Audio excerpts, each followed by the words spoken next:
it's kind of a relief to see that, you know, someone like Post Malone or someone be nervous before they go out on stage, because you're like, oh, they are human, you know. Like, I felt like I'm the only one that feels this way. Like, I get really nervous before shows. I'm sometimes insecure what people are going to think of a certain song or whatever. And I'm like, how come a lot of these other rappers can just act real chill and not care what people think? And the truth is, a lot of times behind the scenes, they're just as nervous or worried, and they care, you know, how things are going to be received, or they care that something goes well because they care about their performance.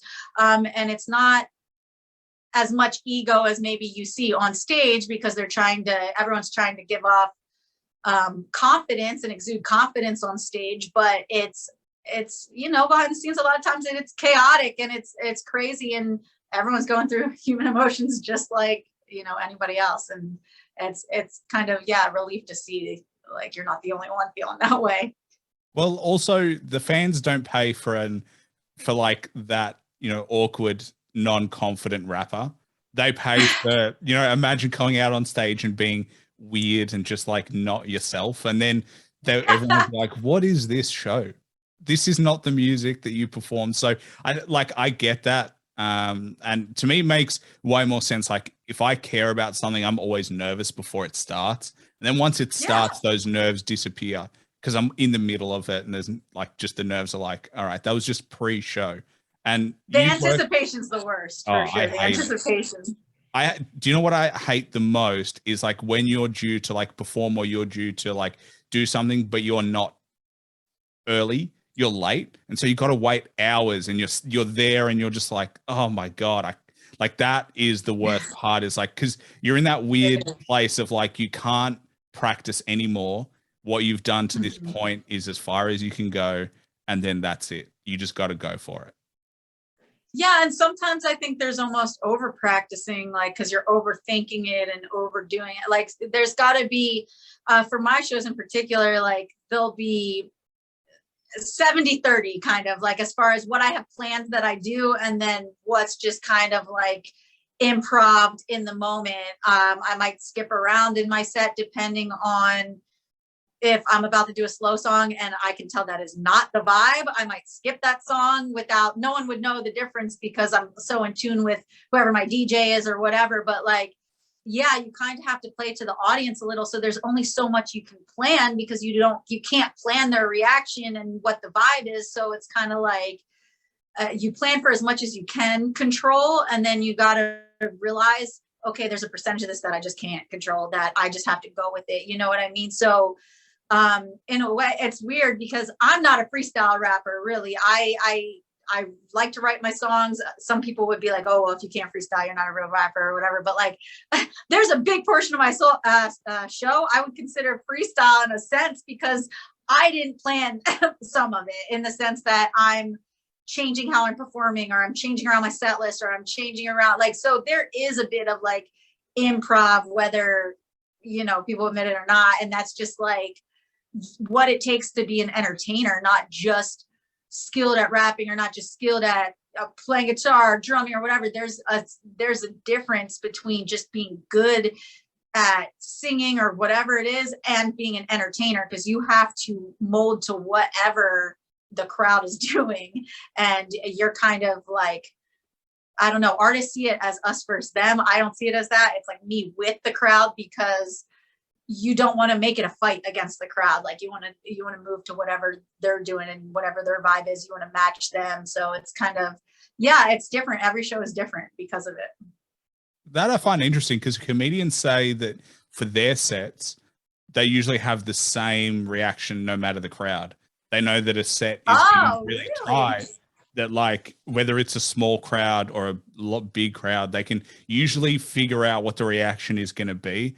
And so when they're ready to shoot a special, they've performed it so many times, they know kind of intuitively what the reaction should be at this point, and then what it should be at this point. And they start to say that because the jokes, but I think it's really different, because like a comedy set is so specific in the ordering of words, of where jokes are placed and stuff like that. But I think that, you know, improv style in terms of a show keeps it fresh and keeps audiences engaged, because they're like, I don't know if that was Mhm. improvised or I don't know if that was planned. And I hope Well, I that it think, was all yeah. improvised, but I know some of it is planned. No, I think you're right. I mean, I think when I'm rehearsing and stuff, I have a general idea, especially from experience of having played a bunch of different shows, of what it should be. But sometimes you have to be ready as a performer to call that audible of changing it up. And I'm sure it's the same, especially with stand up, because you have no, like, stand up, I give them a lot of credit and I kind of attribute, like, I think being an MC is similar because a lot of times it is just you on the stage. Like, I don't have a big band behind me, most of the time.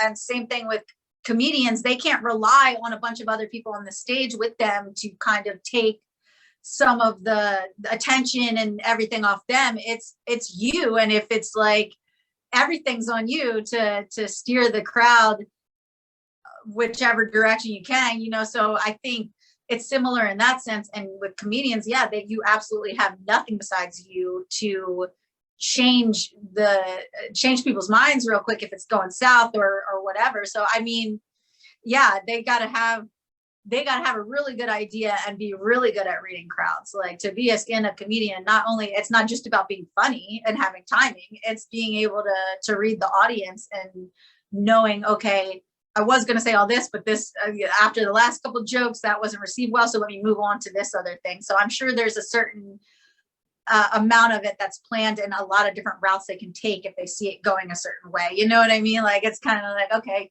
well, they don't like it when I talk about this, so let me like switch it up real quick or something. The interesting thing I find about comedians is they'll take like 2 years to do a 45-minute set or an hour set, but the patience is there for that, but it's not there for an artist.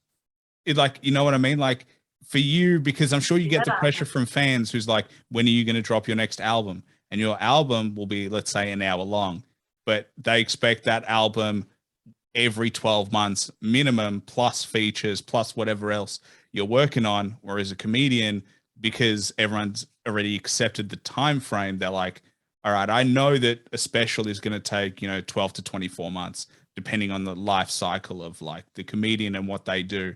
So it's just strange to me that people aren't as patient when it comes to hip hop artists or artists in general. They're always just like, hurry up.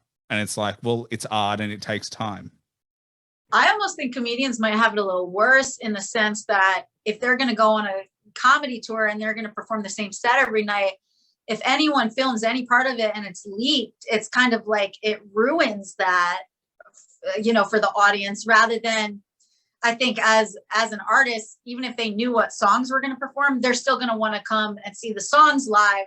But for a comedian, if the jokes are ruined and the punchline's ruined, I feel like a punchline you can only hear so many times. A song you can hear over and over if you like the song. You know what I mean? So I think for comedians, as far as having their set leaked and having to, perform the same thing every night in a world where something is old quickly and can get out and can be leaked and can, like, there's video of it online already before you're even in the next city, everyone's already seen it.